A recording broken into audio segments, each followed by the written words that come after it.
Je vous explique maintenant la notion de probabilité conditionnelle.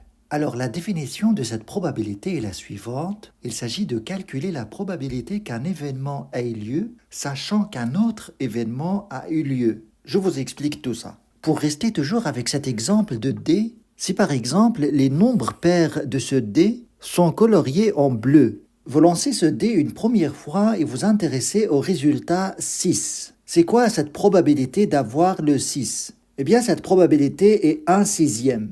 Il n'y a qu'un cas favorable sur 6 cas possibles. Si cette fois-ci on voit le dé très loin, on voit clairement que la face supérieure est coloriée en bleu, mais on ne peut pas voir le chiffre qu'il y a dessus. Alors dans ce cas se pose la question, est-ce que cette probabilité de 1/6 reste toujours d'actualité avec cette nouvelle information?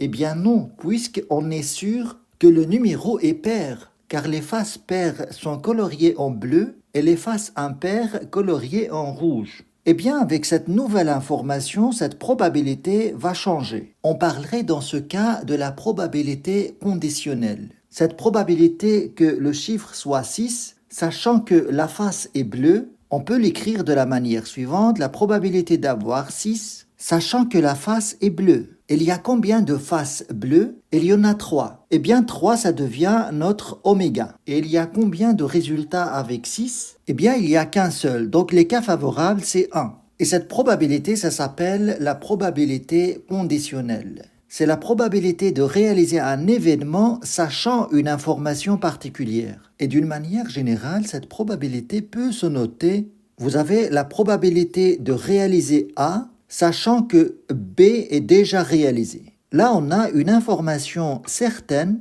et sur base de cette information, on calcule la probabilité de réaliser A. Mais on peut noter également cette probabilité P de A sachant B.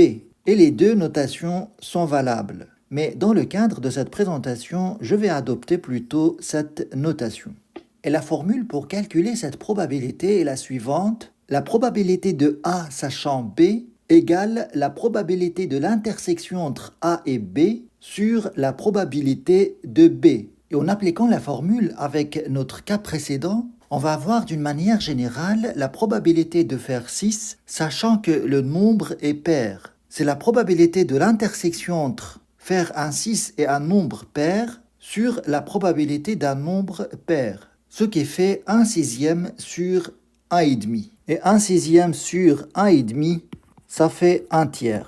Et dans le cas où on a deux événements indépendants A et B, d'une manière générale, on a alors la probabilité de A sachant B, ça fait simplement la probabilité de A. Un exemple de cela, vous lancez ce dé 2 fois de suite et on s'intéresse à avoir 6 au deuxième lancer. Si je note l'événement D avoir 6, alors on va avoir les cas suivants. Au premier lancer, je peux avoir 6, c'est-à-dire la réalisation de l'événement D, ou bien la réalisation de son contraire D bar, c'est-à-dire obtenir un autre chiffre que 6. Et si on obtient D au premier lancer, on va avoir deux possibilités au deuxième lancer, soit D, soit D bar. Pareil, si on n'a pas D au premier lancer, au deuxième lancer, on peut avoir D ou bien D bar. La probabilité d'avoir D au premier lancer est 1/6. La probabilité d'avoir autre chose que D, c'est l'événement contraire, c'est 5/6.